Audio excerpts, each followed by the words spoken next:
Bonjour à toutes et à tous, bienvenue à cette émission spéciale. C'est une émission vraiment spéciale parce qu'aujourd'hui on accueille une personnalité très importante.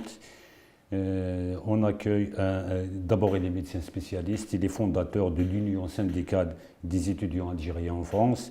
Il est membre du mouvement de la société civile citoyenneté. Il est aussi porte-parole des élites algériennes au sein de la diaspora. C'est le professeur Goudjil Rachid à qui nous souhaitons la bienvenue. Merci d'avoir accepté notre invitation et bienvenue parmi nous, professeur. Je vous remercie de l'invitation. Je suis disponible pour vous et j'espère apporter une pierre à l'édifice pour notre pays à travers la communication et surtout à travers la réalité des choses, que ce soit sociale, économique et politique.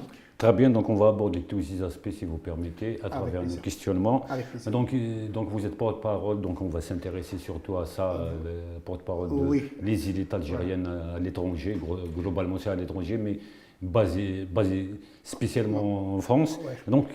Donc vous m'aviez appris dans les coulisses que cette initiative est déjà lancée. Est-ce que vous pouvez nous raconter un petit peu un bref rappel de tout ça? Oui, donc je suis le docteur Goudjil Rachid, je suis porte-parole de la coordination des élites algériennes. C'est vrai, on est basé à Paris en France, parce que la communauté algérienne, elle est la plus importante, elle est absolument, en France. Voilà. Absolument.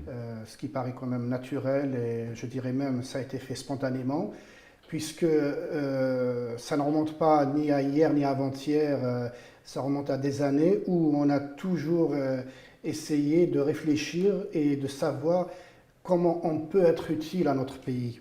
Quelle est la meilleure façon d'être disponible et d'apporter son expérience, parce que l'expérience, ça ne s'achète pas. L'expérience, il faut du temps pour l'avoir. Il faut le terrain pour l'acquérir. C'est un itinéraire, c'est un cheminement, c'est une chronicité. Ça ne vient pas comme ça en cliquant des doigts, sinon ça aurait été facile pour tout le monde. Et là, donc actuellement, on s'est réunis, on est une majorité de médecins spécialistes, mais on a aussi beaucoup d'ingénieurs, que ce soit informaticiens, mathématiciens, physiciens, les avocats en termes juridiques. On a aussi les hommes d'affaires. Donc en somme, la coordination a réuni pratiquement toutes les élites. Toutes les élites. Pour la simple raison que, pour moi, l'élite, c'est vraiment, c'est tout citoyen. Très bien. Qui, dans une société donnée, peut apporter quelque chose à son pays, dans son coin, dans son espace, avec son expérience, avec son intelligence, avec ce qu'il a comme bagage, comme stock, peut apporter une plus-value à son pays. Pour moi, c'est ça l'élite. Ce n'est pas uniquement l'intellectualisme. C'est toute personne qui peut vraiment apporter une pierre à l'édifice, comme je disais tout à l'heure. Pour moi, il fait partie de l'élite, que ce soit sociale, économique ou politique. Donc on n'exclut personne. Maintenant, ce qu'il faut savoir, c'est que l'Algérie a fait face à de nouveaux défis, vu la situation mondiale actuelle. Dénombrables. Avec ce qui se passe en Ukraine, avec ce qui se passe surtout à Gaza, donc la donne politique a changé, les rapports de force commencent à changer. Donc pour nous, l'Algérie, il y a de nouveaux défis, mais en même temps, ce qui entraîne d'avoir de nouvelles ambitions. Et notre élite à nous, elle aspire à une seule chose, c'est jouer un rôle de partenaire privilégié dans le développement de notre pays, dans tous les domaines. Est-ce que vous pensez que la tâche est facile? Comment? Est-ce que vous pensez que la tâche est facile? Vous savez, rien n'est facile dans la vie, mais quand on a une sincérité, une honnêteté intellectuelle, mais en même temps, on a cette détermination, cette sérénité pour faire les choses, je pense qu'on arrive toujours à ses objectifs. Et donc vous dites que l'élite, elle est engagée, elle a de la volonté pour apporter sa pierre à l'édifice. C'est cela. Donc d'un côté, si l'élite a une volonté à l'exprimer, ça on l'a compris. Est-ce qu'en face, il y a un feedback, il y a un répondant de la part des autorités? Alors, oui, le feedback, oui. Ça veut dire, je dis ça compte tenu des appels qui ont été lancés plusieurs fois pour la diaspora.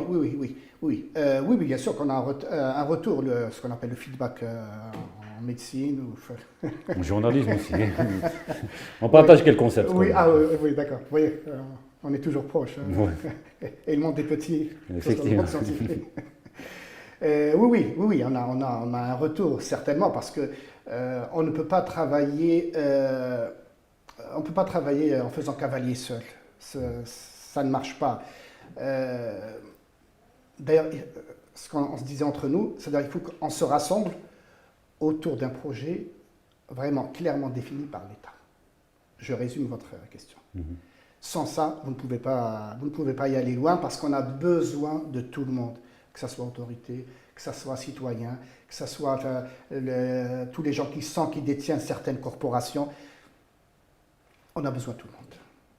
Et normalement, l'événement, ça sera donc à Paris le 30 juin. Justement, on va revenir avec un peu plus de détails sur cet événement que vous sûr. préparez le 30 juin. Donc restons dans cette histoire de feedback et de répondants de la part des autorités. Est-ce que vous avez un vis-à-vis à Paris ou ailleurs avec qui travailler? On a un vis-à-vis on a un vis-à-vis à Paris et on a un vis-à-vis aussi en Algérie. C'est pour ça que je suis là à Alger aujourd'hui. Très bien, donc vous êtes officiellement invité à Alger pour exposer votre projet. Voilà, exactement. Je suis là justement pour exposer. Ils sont au courant, bien sûr, mais c'est juste pour détailler, finaliser, j'espère, et retourner en France pour vraiment se lancer dans l'aventure. Voilà, officiellement, on a déjà l'officialisation, mais vous savez très bien qu'il faut toujours les dernières retouches. Oui, bien sûr. Juste une question un petit peu technique par rapport. Vous avez dit finaliser un petit peu le projet. Est-ce que finaliser le projet du lancement officiel de la coordination des élites algériennes ou lancer officiellement des projets qui peuvent être réalisés par les gens de la diaspora ici? Ah non, le lancement officiel de la coordination des élites algériennes. Donc on lance le 30 juin. Le 30 juin, voilà. Donc qu'est-ce qui est prévu pour l'événement? Donc d'abord la présentation de la coordination. Si oui, avec tous les membres, on sera peut-être...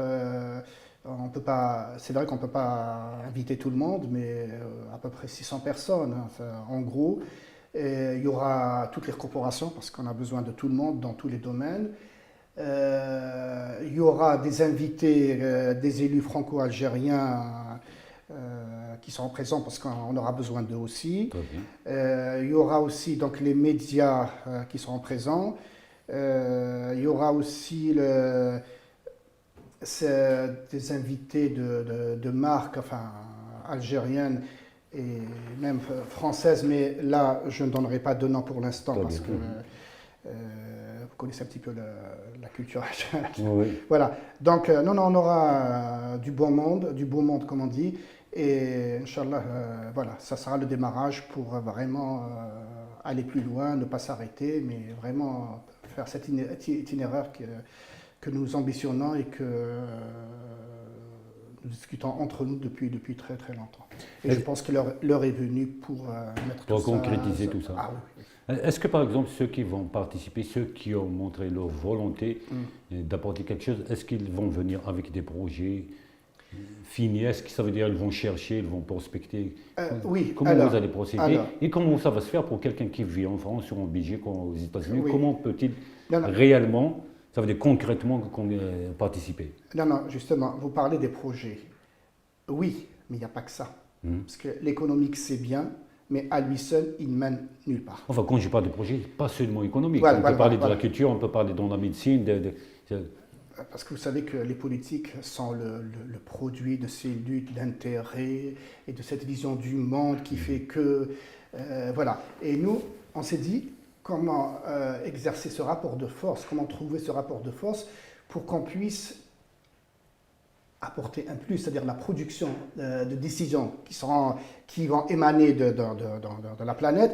Comment on peut trouver ce rapport de force pour que cette production de décisions soit favorable à notre pays. C'est ça le but de notre coordination. Donc la philosophie de la coordination, c'est d'essayer de peser sur les décisions des pays d'accueil en faveur de l'Algérie. Voilà, exactement. Vous avez résumé vraiment, mais en plus de ça, et il y aura toujours le volet économique, bien sûr, Par contre, le volet économique, comme je l'ai dit, il faut qu'il y ait un intérêt local de ce qu'on veut faire. Il faut qu'il y ait une demande départementale ou régionale de ce qu'on veut faire. Et en même temps, il faut qu'il y ait un intérêt, c'est-à-dire économique dans le sens de l'économie noble. Et en même temps, il faut qu'il y ait un intérêt politique. Absolument. Parce que c'est la pérennité, parce qu'on ne fait pas projet pour projet, ce n'est pas notre conception. On est là pour les hommes d'affaires. Mais il faut qu'il y ait cette culture de l'entrepreneuriat, mais la belle entrepreneuriat. Voilà, c'est pas, le projet, ce n'est pas du commerce. Très bien. On n'est pas là pour acheter, pour vendre, ça ne nous intéresse pas du tout. Mais quelque chose qui pourra apporter une plus-value à notre pays. C'est ça le lien intéressant des hommes d'affaires qui nous ont sollicités, et je les remercie d'ailleurs. Hein, voilà, moi je leur ai expliqué qu'on peut tout faire, mais il faut qu'il y ait je ne dirais pas cette démarche, parce que sinon ça devient lourd administrativement, mais cet état d'esprit noble, parce que l'intérêt général, c'est l'intérêt du pays. Ensuite, celui qui veut faire, comment dirais-je, je vais être vulgairement, des affaires, ça ne me dérange pas. Mais à partir du moment où vous apportez cette intelligence au pays, cette utilité, cette nécessité, voilà, et qu'il y ait de l'embauche, qu'il y ait au niveau national, enfin, qu'il y ait de l'embauche, qu'il y ait c'est-à-dire, vous participez au PIB du pays, oui, le problème ne se pose pas. Voilà. Mais faire du commerce pour faire du commerce, ça, franchement, ce n'est pas du tout notre philosophie. Voilà. L'économie, oui. Professeur Restant, vous avez dit au début, vous avez dit que la coordination ambitionne ou vise, par exemple, à peser sur les décisions des pays d'accueil pour qu'elles soient favorables à l'Algérie. Donc, si on a bien saisi votre propos, donc c'est la diaspora qui est appelée à activer politiquement chacun dans son pays en faveur de son pays. Comment on peut organiser tout ça? Alors, donc, je vais revenir à l'état d'esprit parce que c'est très important. C'est qu'on construit un raisonnement psychologique et un narratif politique. C'est-à-dire, dans un état d'esprit où l'idéal commun de ce qu'on a comme référence et repère et surtout la beauté de la chose, c'est l'intérêt du pays et comment avancer pour que ce qu'on fait soit palpable et soit utile à notre pays. Vraiment, c'est ce raisonnement-là qu'on doit avoir dans la tête. C'est un raisonnement d'apaisement, c'est un raisonnement de tranquillité, c'est un raisonnement de ne pas s'engager dans des difficultés de langage ou de répondre avec sévérité. Non, on doit apaiser la société française. On ne doit pas montrer, parce qu'on n'est pas là pour montrer ni rien du tout, mais on doit avoir un état d'esprit qui fait que l'autre n'aura pas peur de nous.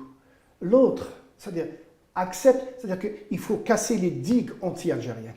C'est-à-dire, l'a priori... Justement, j'allais poser la question notamment... L'a priori il y a un sentiment anti-algérien qui s'est développé dans la société française. Ah oui. Comment pensez-vous y faire face, par exemple? D'abord, ce sentiment anti-algérien, il est né avec le temps, c'est-à-dire il s'est construit. Il est né, il est alimenté aussi. Il est alimenté par les lobbies qui détiennent la communication en parlant de France. Globalement de droite. Voilà, il y a un lobby qui fait que, à chaque fois que le président de la République annonce sa venue en France, il s'agite. Oui, on est rentré dans les trucs de 1968 pour empêcher le président de se dire « Ah bon, il m'invite et ensuite ils font des trucs contre moi, j'irai pas ». Il ne faut pas raisonner comme ça. C'est-à-dire c'est qu'on est en train de jouer le jeu du lobby anti-algérien. Non, il faut y aller, il faut apaiser la société française, il faut apporter de l'assurance humaine et de l'assurance étatique. C'est ça qui fait il faut que la société française voit et entendent ce qu'on dit. Il ne faut pas laisser les autres parler à notre place. Ça, c'est vraiment le ridicule du politique, de laisser l'autre parler à ta place. Non. Personne ne doit parler à notre place. On a cette capacité, on a cette compétence, on a ce discours. On va le diffuser, on va en parler. Et les gens trouveront que finalement, on n'est pas différent des autres, que finalement tout ce qui est monté contre l'Algérien, finalement ce n'est que des fake news, ce n'est que des gens qui ne veulent pas que la société algérienne, que l'Algérien eux-mêmes ou l'État algérien puisse, c'est-à-dire avoir sa place dans cette société européenne, enfin si je peux pas l'expression, au niveau de l'État. Donc à nous, à notre niveau bien sûr, d'essayer à travers ce que je vous ai dit, que ce soit dans le travail, dans les jumelages, dans les formations, dans la communication, parce que c'est la plus importante, voilà, d'apporter justement cet état d'esprit pour essayer un petit peu, je dirais, de casser les digues et les a priori anti-algériens. Et si on arrive à faire ça, c'est-à-dire que ensuite, il y aura une fluidité qui va nous permettre... En tout cas, c'est un combat de longue haleine, compte tenu de la situation en Europe. Un petit peu Oui, mais en même temps, les combats nobles, c'est le temps qui l'apporte. Juste une question, professeur, par rapport à cette mission noble, comme vous dites. Comment pensez-vous procéder à ça? Est-ce qu'en invitant toute la diaspora algérienne à participer, ou c'est un combat que vous allez mener en solo, en tant que coordination? Ah non, déjà pour l'officialisation de la coordination des États algériens, déjà on sera, d'après ce que m'a dit le responsable, on sera à peu près à 600, et 600, je pense qu'il y aura de la place à toutes les corporations pour participer. Et nous, surtout, c'est qu'on ne veut pas laisser sur la route des gens qui peuvent apporter quelque chose. On aura failli à notre coordination. Qu'est-ce que vous appelez quelqu'un qui peut apporter quelque chose? C'est qui?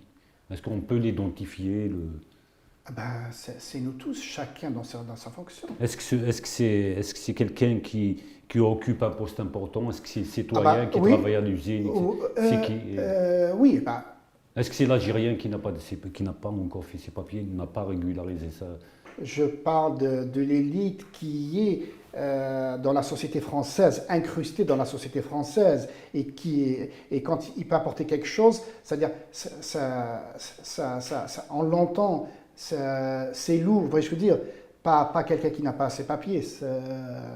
Ça, on espère que si on arrive à enlever ces digues et à créer cette confiance, je pense qu'on peut arriver, et je le dis vraiment, je le pense, à la régularisation de ces gens-là.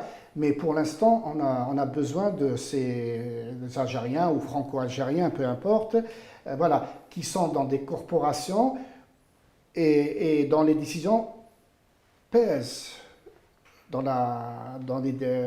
les prises de décision. Voilà. Professeur, vous avez dit que vous avez de l'espoir que tous ces Algériens qui sont actuellement en France en situation irrégulière peuvent être régularisés. Est-ce que, par exemple, l'association, votre coordination, ne vise pas à ramener des expériences algériennes qui sont en Europe vers l'Algérie pour que le pays en profite, ou cherche-t-elle à régulariser des Algériens qui sont là-bas pour les installer définitivement à l'étranger? Oui. Parce que ça sent un petit peu la contradiction. Je ne dis pas que notre coordination va régulariser les sans-papiers. Non, je ne me le permettrai pas. Non. Et puis, on a une honnêteté intellectuelle. On n'est pas là pour dire administrative. Non.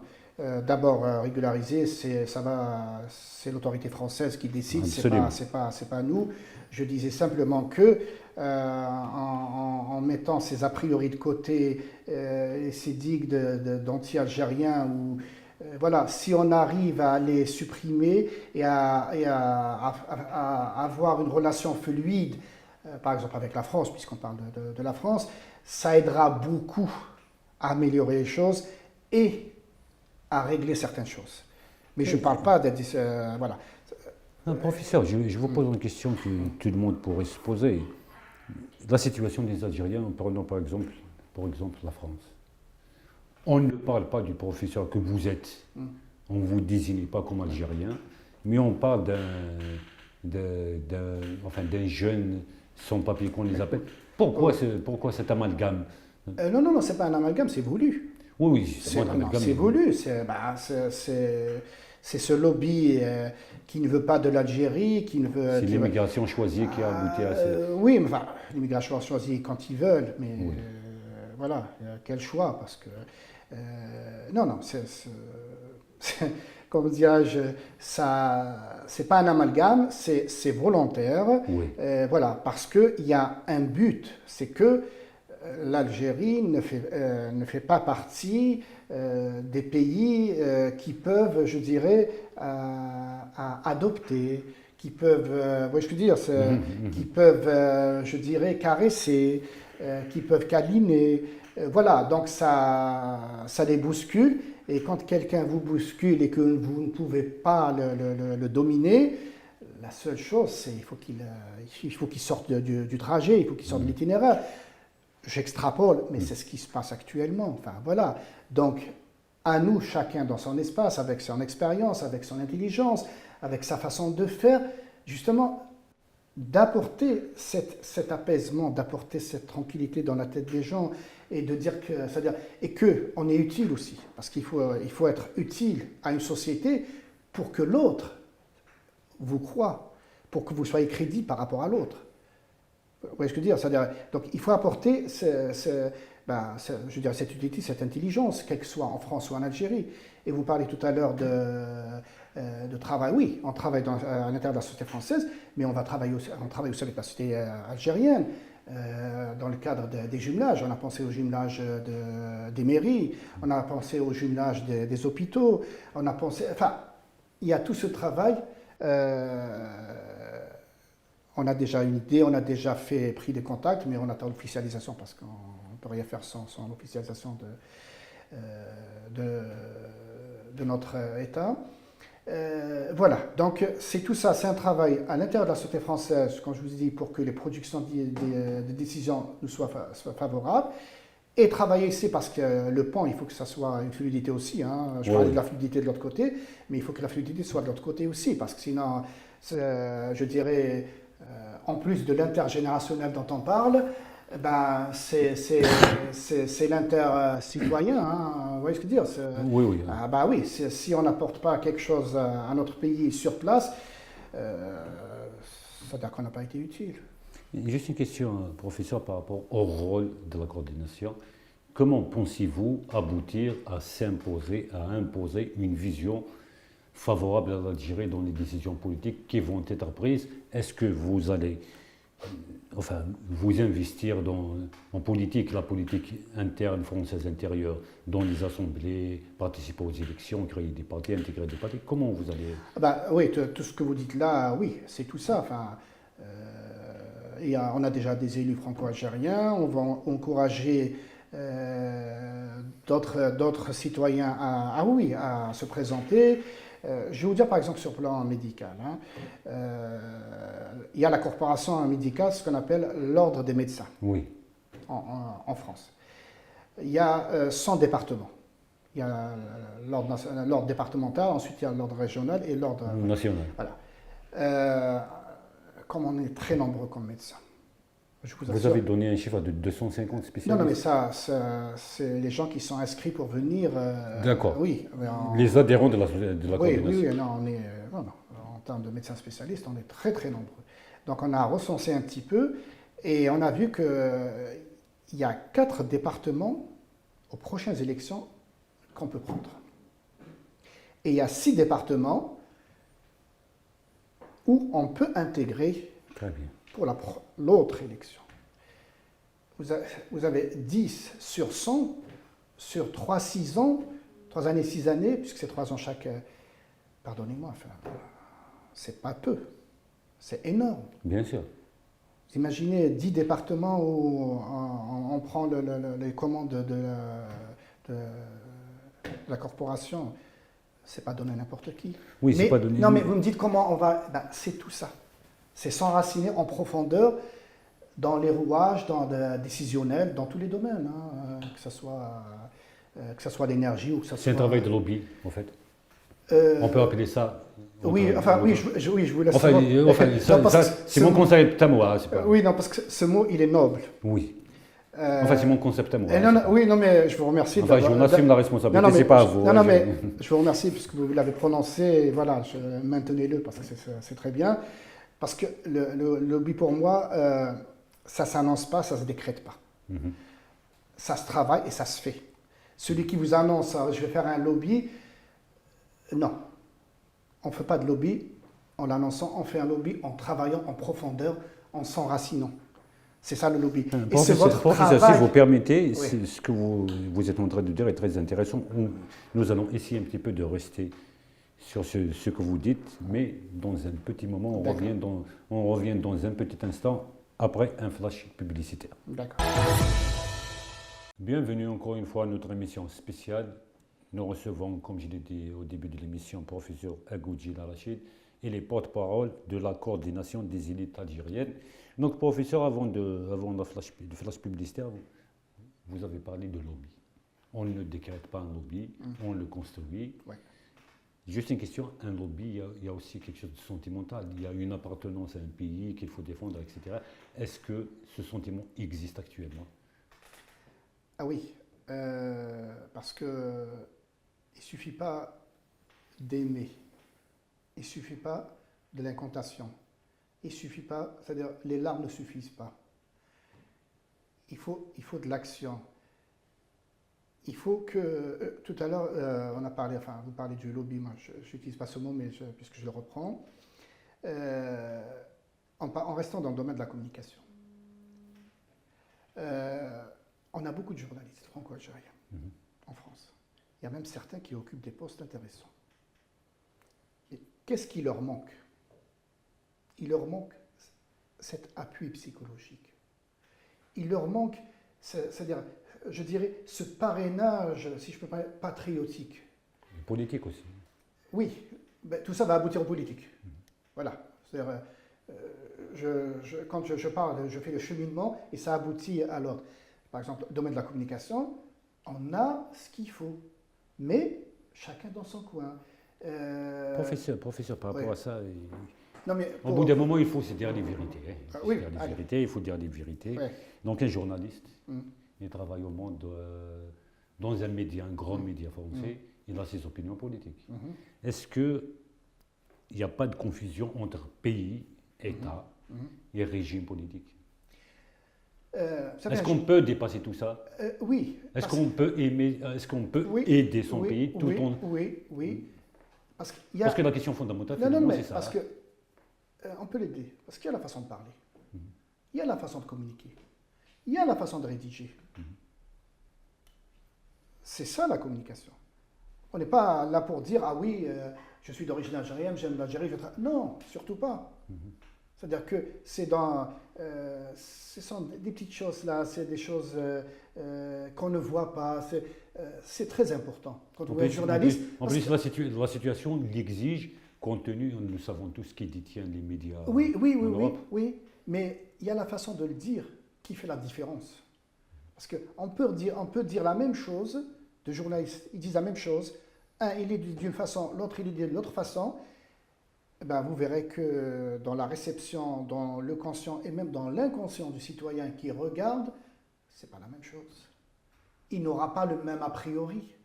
Parce qu'on peut toujours glisser un adjectif, un adverbe qui peut changer la donne tout en disant la chose.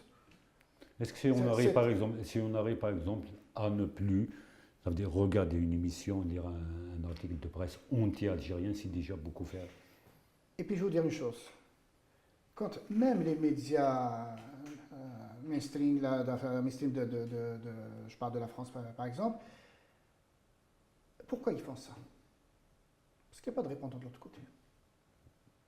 Ils ont l'autoroute, ils font ce qu'ils veulent. Oui, dans des émissions sur Gaza, quand il y a 2-3 journalistes qui essaient de parler un langage propre, avec des nuances, ben, le média français, il accepte. Je connais 3 journalistes qui sont régulièrement dans ces médias-là. Et croyez-moi, quand vous les entendez, ils disent ce qu'ils pensent, mais à leur façon. Et le média français accepte. Mais on a vu aussi des journalistes français dire des monstruosités aussi. Non, mais je vous dis parce qu'il n'y a pas de répondant derrière, en face. Je vous dis, ils ont l'autoroute. Donc si on prend par exemple la gestion médiatique du génocide en cours à Gaza, les médias français, vraiment, ils ont fait quelque chose d'insupportable par rapport à ça. Oui, enfin, les médias, ils agissent, voilà. Par exemple, la dernière fois, ils ont invité une femme de ce qu'ils appellent des otages. Donc, elle a fait un appel sur un média français pour exterminer les Palestiniens. Ça, Oui. c'est passé dans un média français. Oui, oui, non, mais ça je comprends. Mais abstraction faite de tout cela, je vous dis, on a des journalistes. Je vous dis parce que j'en connais 3 vraiment qui sont à l'intérieur des médias dont vous parlez, qui occupent des postes importants, qu'on ne voit pas souvent, mais quand ils interviennent, ben, ils disent ce que vous et moi, nous pensons, mais ils le disent avec une façon délicate, mais ça passe. C'est-à-dire que le citoyen français, quand il écoute, il met un bémol sur ce qu'il a entendu auparavant. Très bien. Et ça, oui, la communication est très importante. Et ça, ce bémol, il est très important, même en musique. Oui, absolument. Ça existe en musique. Ah bah oui, ça change la note, le quart de note entre la dièse. Ah oui, ça c'est... voilà, c'est ça que je veux dire. C'est-à-dire qu'on peut apporter cette petite touche dans la façon de communiquer. Et le citoyen n'est pas bête. Quand vous dites, bon, cette femme, elle a dit ça, ceci, cela, ok. Mais quand vous avez en face, pas dans la même mission, ou si elle était dans la même mission, on peut apporter cette nuance. On peut reposer la question. Exemple. Vous dites que voilà, vous ne reconnaissez pas qu'Israël est en train d'assassiner les Palestiniens. Vous ne dites rien. Et si, par exemple, les Palestiniens, c'est eux qui assassinent les Israéliens, vous allez rester dans cette muet comme ça? Je veux dire, il faut les interpeller. Une réplique. Voilà, il faut de la réplique. Voilà. Et c'est ça. Indépendamment. Non, mais je vous dis, c'est-à-dire, c'est ce travail-là que. Mais ces journalistes, s'ils n'ont pas cet appui psychologique, parce qu'ils ont besoin d'un appui, parce qu'ils s'engagent comme ça, tout seuls à dire comme ça, et à un moment donné, ils se disent, bon, je fais ça, j'ai peur pour ma profession, derrière, il n'y a rien. C'est ça, cet appui-là qu'on a envie d'apporter. Professeur, qu'est-ce qui a fait que 60 ans après l'indépendance, la diaspora, disons qu'elle est lâchée? Oui, non, mais c'est vrai que la diaspora algérienne, elle est, enfin la diaspora, les citoyens. Elle est égarée quelque part. Voilà, les Algériens résidant outre-mer, en dehors de l'Algérie, c'est vrai que par exemple en France, on est très nombreux, très nombreux. Est-ce qu'on peut avoir un chiffre? Je peux vous dire, Est-ce qu'on peut avoir un chiffre? On parle de 2 millions, non? Oui, officiellement c'est ça, mais officieusement, vous pouvez multiplier par 2-3. Enfin, mais je ne vais pas rentrer dans le détail puisque je n'ai pas les chiffres réels, ce qu'on entend, mais comme je suis honnête, je reste dans les chiffres. Mais tellement elle est égarée, elle est dispersée, elle devient une quantité négligeable alors qu'elle peut peser vraiment c'est-à-dire elle n'est pas égarée, parce qu'elle peut travailler. C'est-à-dire qu'elle est dans les starting blocks. Non, mais professeur, enfin, j'ai dit qu'elle est égarée, mais c'est une diaspora qui n'est pas encadrée, qui n'est pas... Voilà. C'est-à-dire, pratiquement coupée, il n'y a pas des pans, ça n'existe pas. Oui, parce que pour qu'il y ait ce joli mot de diaspora, il faut qu'il y ait des relais. Absolument. Il faut qu'il y ait des réseaux. Il faut qu'il y ait des repères. Vous avez compris? Est-ce que vous sentez qu'actuellement, il y a une volonté de construire tout ça, des relais, des pans? Oui, c'est pour ça que là, on est sorti de l'œuf. On est des poussins, mais on deviendra... de grands coqs. Ah oui. Eh ben, on vous le souhaite. Et on va justement, voilà, pour être en harmonie avec le coq français. Justement, c'est pour ça que j'ai choisi le mot coq. Juste une question, professeur, par rapport à Algérie-France, c'est une longue histoire. Hein. On ne va pas revenir sur tout ça. Nous avons l'habitude de voir les Algériens, enfin une partie de l'élite politique française, notamment de gauche, célébrer des dates qui rappellent un petit peu une histoire malheureuse entre des pays, lui mai 45, on parle de Maurice Papon, etc. Est-ce que réellement on doit à chaque fois dire aux Français que nous étions victimes, que nous avons souffert, nous étions colonisés, etc. Est-ce qu'on peut indéfiniment parler de ça, rabâcher tout ça? Parce que, enfin, ce n'est pas un appel à l'oubli que je fais, mais est-ce est-ce qu'il n'existe pas de volonté de part et d'autre pour construire, enfin, il y a un nouveau départ, quoi. Non, par exemple, pour le 17 octobre, Le 17 octobre, oui. il y a la députée Sabrina qui a fait un travail, et avec Philippe Guillemard, justement, que j'ai rencontré d'ailleurs, celui qui a rédigé toute comment dirais-je, la proposition de loi qui a été votée à l'Assemblée nationale, ce qui est quand même très bien. Voilà, je ne dis pas énorme, mais c'est très très bien. Et quand Oui, par rapport à ce qui a été voté en 2005, oui, c'est voilà. magnifique. Donc, j'ai parlé justement avec Philippe. Je lui ai dit, est-ce que maintenant que ça a été voté, mais l'histoire, s'il n'y a pas de commémoration, s'il n'y a pas un truc physique, elle est appelée à être oubliée. Et c'est là qu'il m'a dit, effectivement, justement, on va réfléchir ensemble, parce que il faut être, je dirais, il faut pas affronter l'autre. Il faut juste lui expliquer les choses et surtout lui montrer, c'est-à-dire que tout ce qu'on demande, c'est juste cette fluidité naturelle, cette spontanéité des choses. On ne demande pas, voilà, vous ne voulez pas, il n'y a pas de problème. Il ne faut pas qu'ils sentent qu'on est en train de les attaquer. Il ne faut pas qu'ils sentent qu'on est en train de l'imposer. Surtout pas. Mais il faut leur montrer, c'est-à-dire il faut qu'ils comprennent que la réalité, c'était ça. Doit-on assumer une histoire? Voilà. Et ce sont ces petites choses qui feront un jour cette reconnaissance. Et d'ailleurs, les lobbies, quand on le voit à la télé, ils parlent, ah oui, l'Algérie a le mot de la repentance. Ils ont utilisé ce mot exprès pour justement choquer le peuple français. Vous voyez ce que je veux dire? Oui. Alors que l'Algérie a... C'est la reconnaissance qu'elle exige. À ce jour, elle n'a jamais parlé de repentance, elle a parlé de reconnaissance. Macron, il a fait des pas par rapport à ça. Oui. Non, mais vous avez compris, c'est-à-dire que on n'avait personne pour aller dire à ces gens-là, on n'a jamais demandé la repentance. Mais on demande la reconnaissance comme tout pays qui a été colonisé par un autre. Et cette reconnaissance, on la demande, mais d'une façon apaisée. Vraiment d'une façon où on va travailler ensemble, pas spécialement dans le mémorial, on va travailler ensemble sur beaucoup de choses. Mais il faut que ça soit dans un cadre global. Et rien d'autre. C'est-à-dire, il faut vraiment... Donc ce conflit mémorial pour vous, il empoisonne, disons, entre guillemets, les relations. Oui, mais à nous. Donc, justement, c'est pour aboutir à une question. Donc la coordination est appelée à devenir le trait d'union entre les deux pays. Oui. Vous avez résumé la coordination. Voilà, c'est ce lien entre la société française et la société algérienne, pour ne pas dire l'État français et l'État algérien. Enfin, officiellement, c'est l'État algérien et l'État français. Oui. Nous, on préfère parler de société. De société, voilà. Parce que c'est la société qui fait la force et non pas la décision de quelqu'un. Donc, mais par rapport au sentiment anti-algérien, anti-français de part et d'autre.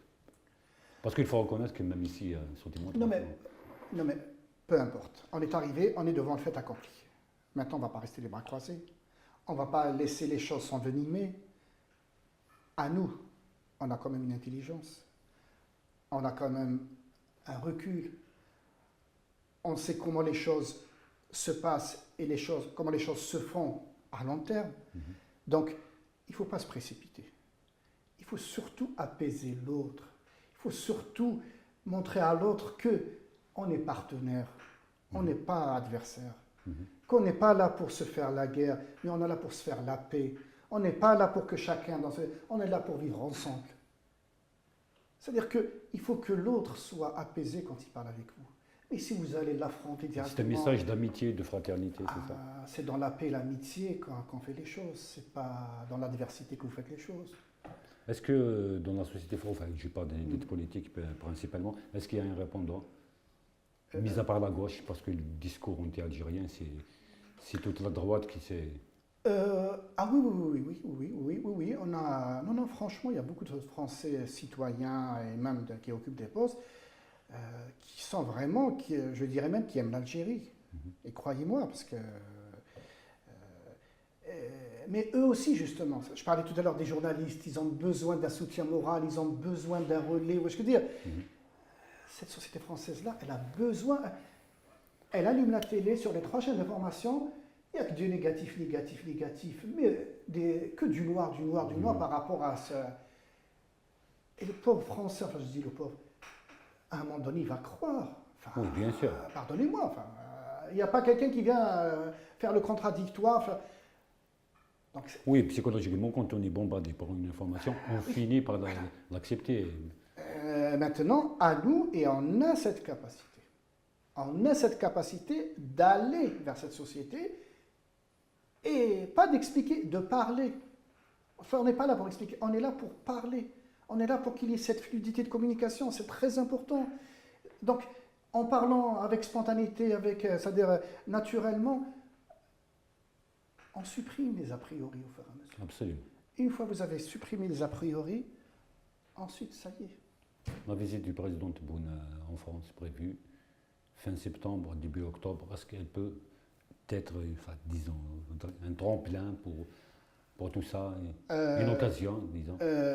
Moi, je vais lui dire directement, enfin, à travers vous, ben, s'il y a cette visite, en plus de la société algérienne qu'il va rencontrer, mais j'aimerais bien qu'il rencontre la société française dans un cadre amical pour rassurer cette société. Et puis sa parole, elle porte, c'est le président de la République, pardonnez-moi, c'est le premier chef de l'Algérie. Moi, j'aimerais bien, mais apparemment il va passer à l'Assemblée nationale, il faut qu'il y ait un discours d'apaisement. Il ne faut pas qu'il rentre dans les invectives ou les trucs là, viscérales, épidermiques. Non. Zen. Quand on est zen, ça veut dire qu'on sait que ce qu'on dit, on sait où on va.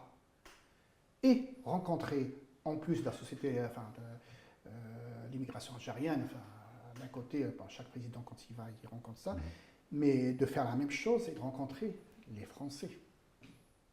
Pas franco-algériens, français. Et leur parler. Et croyez-moi, c'est eux qui seront les transmetteurs, les vecteurs pour aller dire du bien de l'Algérie. C'est énorme. Moi, je lui suggère ça. Eh bien, très bien, donc il ne faudra pas les passer. Donc vous faites appel au président de la République pour s'adresser directement à la société française. Oui, dans un cadre amical, comme il reçoit l'immigration, dans un cadre voilà, donc, de fraternité, je dirais de petites fêtes. Voilà, enfin, je pense que les canaux de communication existent. Il y a toujours un moyen de s'adresser à quelqu'un.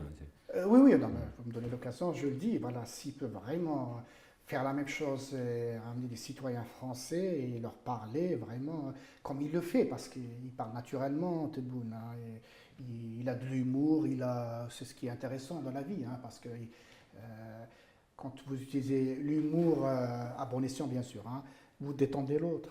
Bien sûr. C'est-à-dire, l'autre, il se dit finalement, il a le 2e degré, il a le 3e degré, donc il a du recul, donc ce monsieur-là, il peut porter loin l'état d'esprit. Voilà, donc vraiment rassurer, et croyez-moi, ce seront eux les vecteurs. Ils vont même, c'est-à-dire, nous faciliter la tâche pour nous, pour vraiment être avec eux. Professeur, restons toujours dans l'initiative, enfin, disons présidentielle. Donc le chef de l'État, il a fait appel plusieurs fois à la diaspora. Il a appelé la diaspora à participer, à venir. Il a promis que toutes les portes seront ouvertes, etc. Il y a des initiatives qui sont faites, qui seront inévitablement lancées.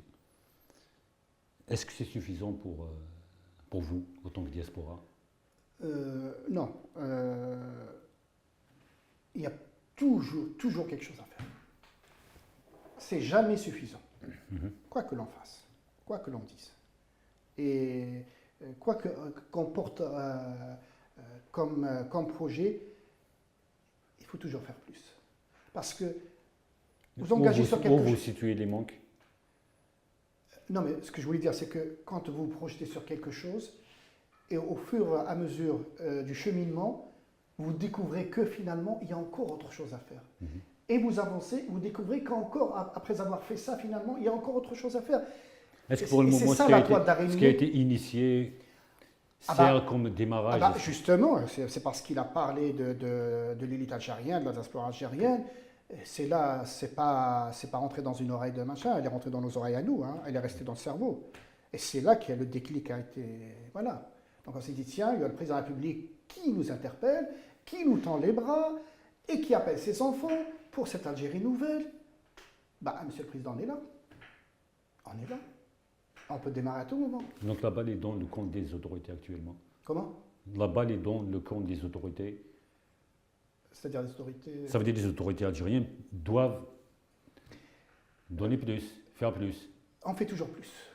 Parce qu'il ne faut pas se contenter de. Mais non, en tous les cas, Voilà, monsieur, voilà. en tous les cas, professeur, donc. Ah oui, il faut toujours plus. Je vous ai dit, plus on fait la chose, plus on découvre finalement. On a fait ça, mais ah oui, donc il y a encore autre chose.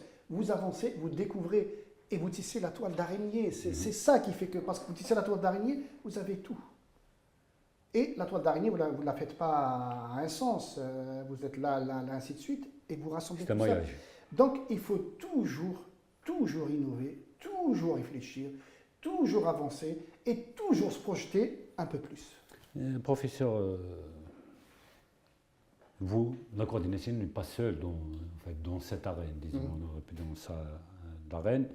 Donc il y a d'autres structures qui travaillent dans ce sens. Est-ce qu'il y a de la coordination?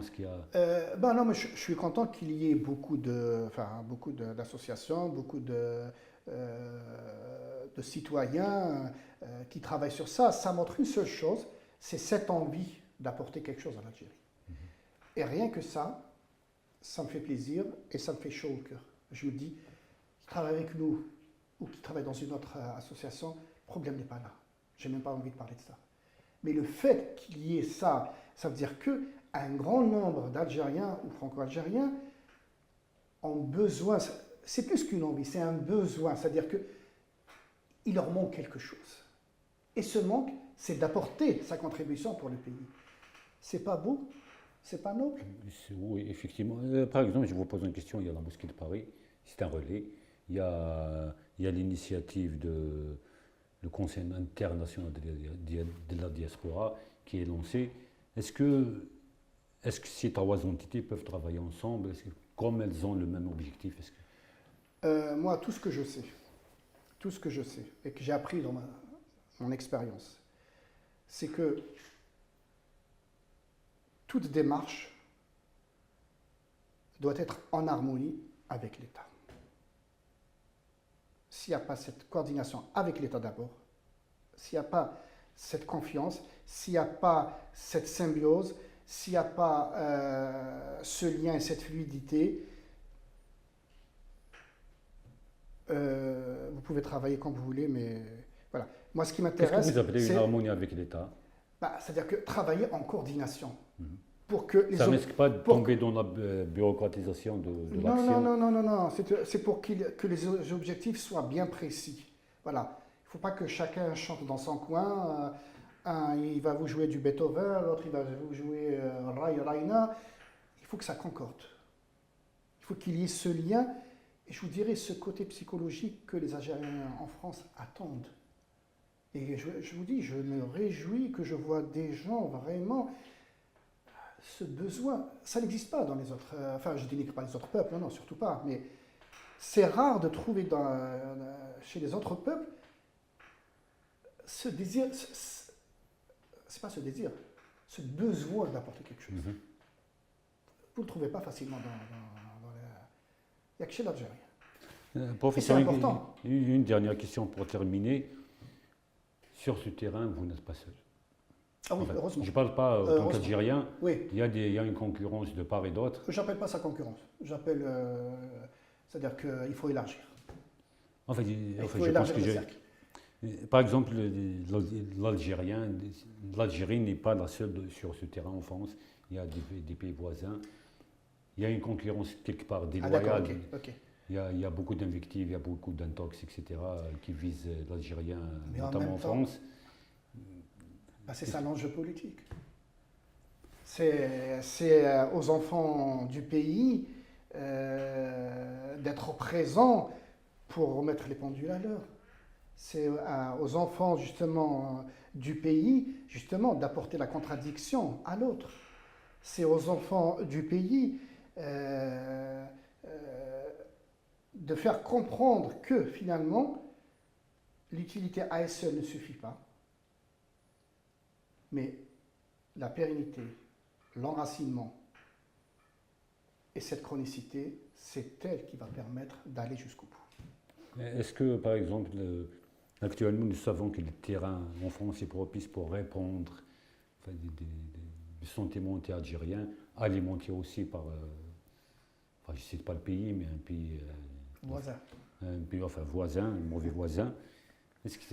Qu'est-ce qu'il faut faire contre tout ça? Je crois qu'il ne faut pas travailler, nous personnellement, on ne travaille pas en fonction de l'autre. Oui, oui. On travaille en fonction de nos Surtout pas ça, capacités. oui. Oui. On travaille sur ce que nous pouvons apporter, la réplique, les idées, c'est-à-dire tout La vérité aussi. Ah bah oui. Nous, je vous le dis, on est sur une honnêteté intellectuelle vis-à-vis du pays. Très bien. Ça, c'est très important. Très important. Oui. Voilà. S'il n'y a pas cette honnêteté intellectuelle, nous, on ne travaille pas. Voilà. Il faut vraiment qu'il y ait... C'est-à-dire que ce que je fais, il faut qu'il soit en harmonie. Et ce qu'eux font, il faut que ça soit en harmonie avec nous. On ne va pas se retrouver en déséquilibre. Absolument. Ensuite, maintenant, si je peux revenir au lobby des autres pays, c'est la politique. C'est la loi de la nature, je dirais même de l'être humain. Donc, ça ne nous dérange pas du tout. À nous de faire nécessaire, à nous d'être plus... La nature a horreur du vide. Au bout d'un moment, ils ont occupé ce vide, donc c'est à nous, donc, à travers vous, d'occuper ce vide. La nature a horreur du vide, justement. Okay. Donc on et termine c'est pour ça que l'horreur anti-algérien, il se manifeste puisqu'il y a le vide. Mais il y a de l'espoir pour corriger tout ça? C'est pas que l'espoir, il y a la réalité. Très bien, l'espoir, ce n'est qu'un vœu pieux, mais la réalité, oui. Ah oui, sinon je ne serais pas là en face de vous en train de vous parler. Eh ben, très bien, donc on termine cette émission sur cette touche d'espoir. Enfin, moi, je peux appeler ça une touche d'espoir, parce qu'il y a beaucoup d'Algériens qui attendent un geste de la diaspora et de l'État algérien. Donc, monsieur le professeur Agou Djilachid, merci beaucoup d'avoir répondu à nos questions. Ça nous a fait plaisir d'évoquer ce sujet très important. Donc, je vous laisse la parole. Pour terminer, si vous avez un appel à lancer. Oui, justement, on a une chaîne YouTube, mais on a surtout l'email. C'est leselitedz@gmail.com. Les élites des Z tout attaché, LESELITES, dz@gmail.com. Donc les gens peuvent vous joindre sur oui, on a une adresse. équipe qui est chargée de ça. Donc, et on a fait une petite vidéo justement pour parler du 30 juin 2024. Et là, donc on m'oblige à faire une autre vidéo parce qu'on a reçu beaucoup de mails et même au niveau de la chaîne YouTube. Et donc, quelque part, on m'oblige et ça me fait plaisir justement. Moi, je pensais porter, finalement, c'est les autres qui me portent. Pas bien. Il n'y a pas plus beau que ça. C'est-à-dire que, vous voyez, moi-même, c'est l'assurance des autres qui me propulse. Oui. Donc vous avez compris, quand je parlais des journalistes, ils ont besoin de cette assurance, de cette... Ce soutien aussi. C'est très important, quand on est bien dans sa tête, qu'on est équilibré, qu'on est rassuré, on avance. On n'a peur de rien, puisqu'on est sur le... Voilà, donc on n'est pas sur les sables mouvants, on est sur du dur, on est sur la réalité. Voilà, donc tout ce que je peux dire, c'est que l'Algérie appelle tous ses enfants, elle appelle tout le monde, quel que soit... comme je disais tout à l'heure, l'élite pour moi, c'est tous les individus, chacun dans son coin, chacun dans son espace, chacun là où il vit, avec son expérience, avec son intelligence, avec son expérience, il peut apporter une plus-value à l'Algérie. Très bien. Et c'est ça qui fait le charme, c'est que ça nous permet d'être unis. Très bien, merci beaucoup professeur. Donc je rappelle que le contact de la coordination des élites algériennes en France, c'est leselitedz@gmail.com. Vous pouvez les contacter à travers cette adresse mail. Nous vous remercions, nous vous donnons rendez-vous une prochaine fois dans un autre numéro d'une émission spéciale. Professeur, encore une fois, merci. C'est moi qui vous remercie. À la remercie. prochaine fois et bonne continuation.